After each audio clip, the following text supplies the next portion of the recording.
माथा पीट लीजिए बॉस की, इसके बाद भी ये लोग ऐसे सवाल उठाते हैं। हमारे यहां बिहार में इसको थेथराई कहते हैं।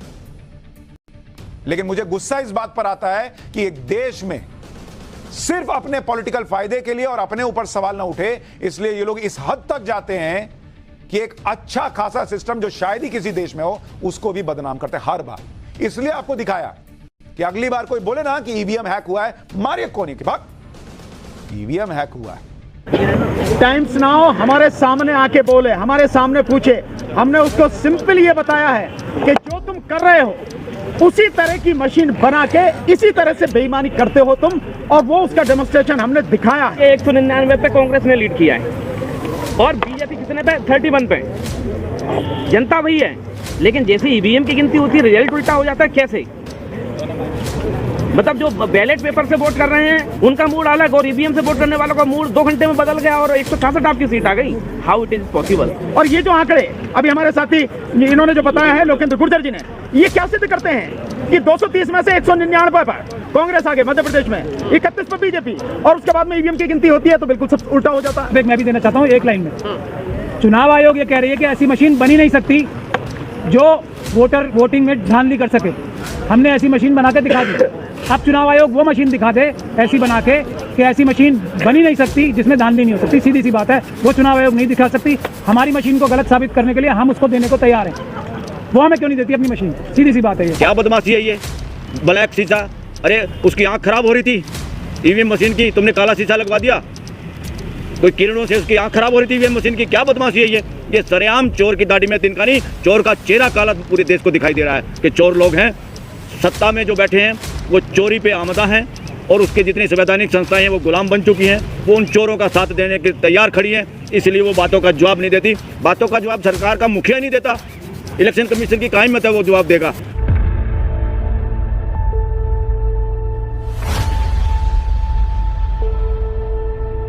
जो मध्य प्रदेश की टीम में है, स्टेट टीम में लोकेंद्र गुर्जर जी, वो भी हमारे बीच में है। 2 मिनट अपनी बात वो भी रखेंगे कि क्या है। बहुत बहुत धन्यवाद। खासकर मैं सभी मीडिया साथियों का बहुत बहुत आभार करता हूं कि आप आज हमारी बात को यहाँ सुनने और लोगों तक पहुँचाने के लिए आप लोग आए हुए हैं। जैसा कि मैं आपको बता रहा था, जो अभी डॉक्टर साहब ने भी बताया, आप ये देखो, ये अनिल छाजेद ये बीजेपी का नेता है और बीजेपी के विधानसभा प्रत्याशी का भाई है। ये बहुत इंपॉर्टेंट है कि कौन इस बात को बता रहा है। ये बीजेपी का आदमी है और वो बता रहा है। अभी भी इसकी आप इसकी बॉल पे जाइए, अभी भी सबसे ऊपर इसने पिन करके रखा है उसको, ये वाली पोस्ट उसने डाले हैं वोट कि मतलब उसके बीजेपी के प्रत्याशी को 93,000 और कांग्रेस के प्रत्याशी को 77,000 और 30 तारीख को। और रिजल्ट आप देखिए, ये रहा रिजल्ट, ये रहा 53,000 और 77,000। क्या ईवीएम ने उसको रात में आके सपना दिया था या ईवीएम उसके घर से ऑपरेट हो रही थी? वो ये बताए कि ये रिजल्ट उसे कैसे मालूम पड़ा। एक चीज, दूसरी चीज मैं एक आपको डेटा और बता रहा हूँ, क्योंकि मध्य प्रदेश में हमने इस चीज को बड़ा ऑब्जर्व किया है। ये है पोस्टल बैलेट का रिजल्ट। ये देखिए 199 पे कांग्रेस ने लीड किया है और बीजेपी कितने पे? 31 पे। जनता वही है, लेकिन जैसे ईवीएम की गिनती होती है रिजल्ट उल्टा हो जाता है। कैसे? मतलब जो बैलेट पेपर से वोट कर रहे हैं उनका मूड अलग और ईवीएम से वोट करने वालों का मूड 2 घंटे में बदल गया और 166 आपकी सीट आ गई। How it is possible? क्योंकि हम ओबीसी आंदोलन वहाँ पे चला रहे थे, तो मैं बहुत सारे बीजेपी के अभी मंत्री बने हैं, उनकी वो हमें फ़ोन करके कहते हैं यार आपके ओबीसी मूवमेंट से हमको बड़ा नुकसान हो रहा है, हमें तो लग रहा है हम इस बार चुनाव हार जाएंगे। भैया वो इस बार चुनाव कोई 40,000 से, कोई 30,000 से, कोई 35,000 से, कैसे? कहीं ना कहीं तो नहीं, मैं कहता हूँ 100% ईवीएम की सेटिंग इन्होंने की है। और मध्य प्रदेश में आपने कई बार न्यूज में देखा भी होगा, कहीं शमशानों में ईवीएम पकड़ी जा रही है, कहीं गाड़ियों में जो पोलिंग स्टेशन उसके बाहर खड़ी ईवीएम पकड़ी जा रही हैं। तो ये हमारा कहना है कि अब हम तब जाके ही रुकेंगे जब इस देश से ईवीएम को बैन कराएंगे और बैलेट पेपर से इलेक्शन कराएंगे। बहुत बहुत शुक्रिया। टाइम्स नाउ कह रहा है कि इन्होंने जो ईवीएम हैक करके दिखाई है जंतर मंतर पे, ये वेरीफाइड नहीं थी, ये खुद से फर्जी ईवीएम। कौन कह रहा है? Times now. टाइम्स नाउ हमारे सामने आके बोले, हमारे सामने पूछे, हमने उसको सिंपल ये बताया है कि जो तुम कर रहे हो उसी तरह की मशीन बना के इसी तरह से बेईमानी करते हो तुम, और वो उसका डेमोन्स्ट्रेशन हमने दिखाया है, पब्लिक को दिखाया है बाकायदा। और ये जो आंकड़े अभी हमारे साथी इन्होंने जो बताया है, लोकेंद्र गुर्जर जी ने, ये क्या सिद्ध करते हैं कि 230 में से 199 पर कांग्रेस आगे मध्य प्रदेश में, 31 पर बीजेपी, और उसके बाद में ईवीएम की गिनती होती है तो बिल्कुल सब उल्टा हो जाता है। इसी तरह से मैंने 2022 के चुनाव का जो उत्तर प्रदेश में विधानसभा का वो उसका बार बार बताया, 403 विधानसभाओं में से 304 विधानसभा सीटों पर जब पोस्टल बैलेट की गिनती थी तो समाजवादी पार्टी आगे चल रही थी, और मात्र 90 पर बीजेपी थी। सुपड़ा साफ था उसका, लेकिन ईवीएम की गिनती के बाद वो जीत जाती है, समाजवादी पार्टी 121 पर समझ जाती है। इसका जवाब एक मैं भी देना चाहता हूँ एक लाइन में। चुनाव आयोग ये कह रही है कि ऐसी मशीन बनी नहीं सकती जो वोटिंग में धांधली कर सके। हमने ऐसी मशीन बना के दिखा दी। अब चुनाव आयोग वो मशीन दिखा दे ऐसी बना के कि ऐसी मशीन बनी नहीं सकती जिसमें धांधली नहीं हो सकती। सीधी सी बात है, वो चुनाव आयोग नहीं दिखा सकती। हमारी मशीन को गलत साबित करने के लिए हम उसको देने को तैयार हैं। वो हमें क्यों नहीं देती अपनी मशीन? सीधी सी बात है ये। और इसके लिए जो है, जो हम सुप्रीम कोर्ट पे बाकायदा प्रदर्शन करेंगे ईवीएम का कि किस तरह से धांधली होती है। 16 तारीख को चुनाव आयोग को कहते हैं, आपके माध्यम से हम कह रहे हैं, आजा चुनाव आयोग आगा के देख ले, और देन उसके बाद में इस तरह की मशीन बना के दिखा। एक सप्लीमेंट है, मध्य प्रदेश में चुनाव हुआ था, एक मॉक टेस्ट हुआ था चुनाव से ठीक आधे घंटे पहले। उसमें कोई भी वोट डाले वो बीजेपी के तरफ गया। ये भिंड डिस्ट्रिक्ट में हुआ था। ये 2018 में सॉरी।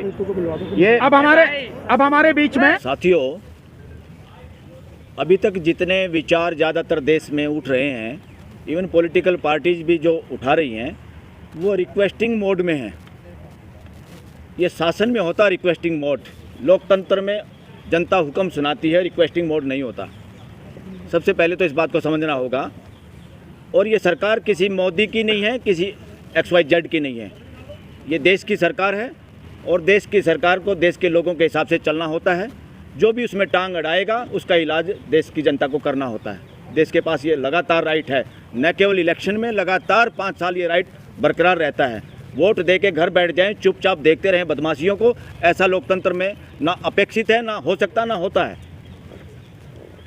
रही बात इलेक्शन कमीशन की, इलेक्शन कमीशन एक माध्यम है देश के लोगों के लिए, एक संस्था है जिसका काम है फ्री एंड फेयर और ट्रांसपेरेंट इलेक्शन कराना।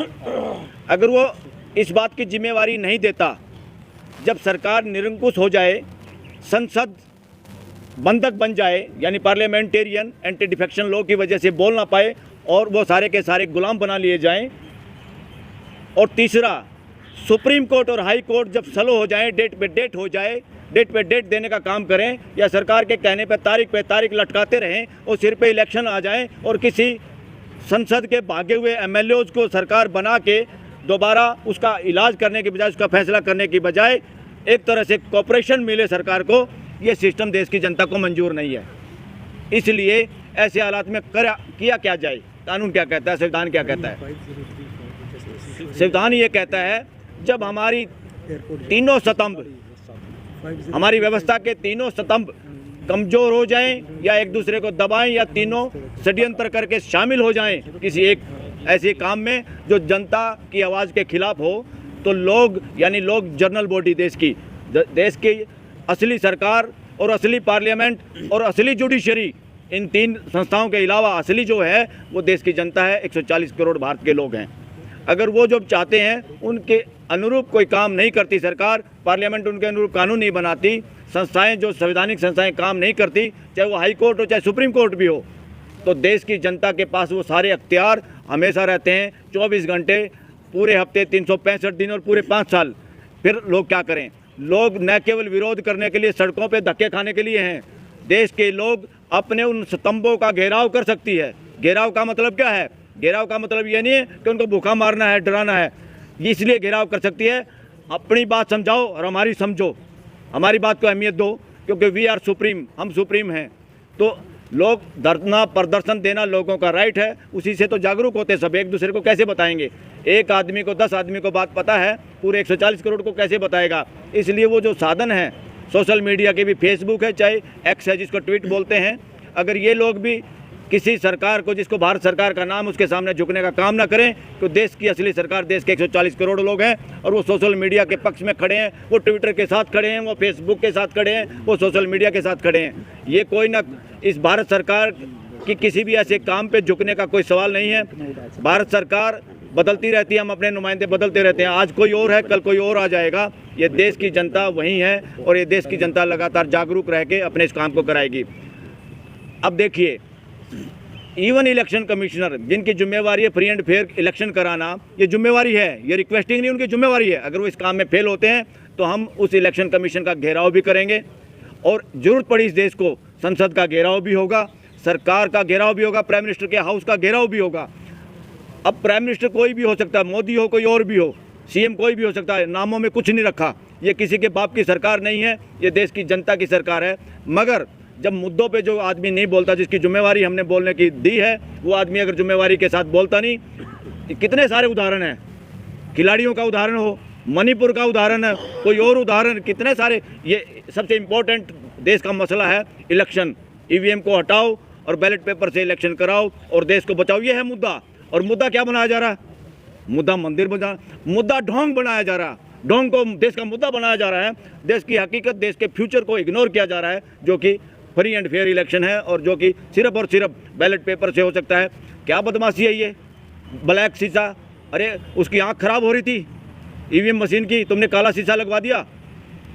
कोई किरणों से उसकी आंख खराब हो रही थी ईवीएम मशीन की। क्या बदमाशी है ये सरेआम चोर की दाढ़ी में तिनका नहीं, चोर का चेहरा काला पूरे देश को दिखाई दे रहा है कि चोर लोग हैं, सत्ता में जो बैठे हैं वो चोरी पे आमदा हैं और उसके जितनी संवैधानिक संस्थाएं हैं वो गुलाम बन चुकी हैं। वो उन चोरों का साथ देने के तैयार खड़ी हैं, इसलिए वो बातों का जवाब नहीं देती।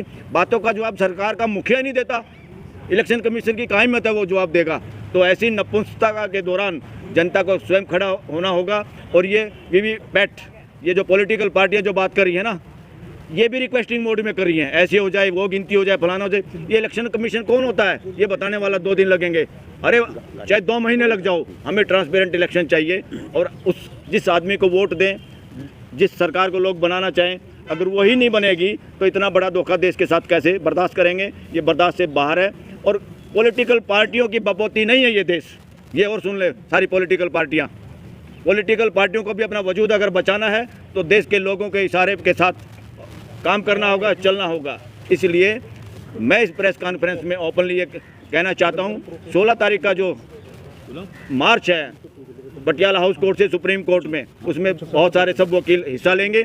और इसके साथ साथ एक और काम इस देश के वकील करेंगे, एडवोकेट्स फॉर चेंज एक प्रोग्राम होगा, आप लोगों को डेट बता दी जाएगी।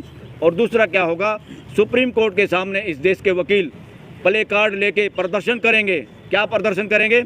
कि आपकी ड्यूटी देश के लोगों के फंडामेंटल राइट को बचाने की है, सरकारों के इशारे पे काम करने की नहीं है, संविधान के साथ काम करने की है। अगर वो काम आपसे नहीं होता, जिन जजों से ये काम नहीं होता, वो अपने इस्तीफा देकर अपने घर चले जाएं, तनख्वाह मिलती रहेगी। ये देश और बर्दाश्त नहीं कर सकता इससे ज़्यादा कि लोगों को ये लगे कि इस देश की कोर्टें भी सरकारी हो गई हैं।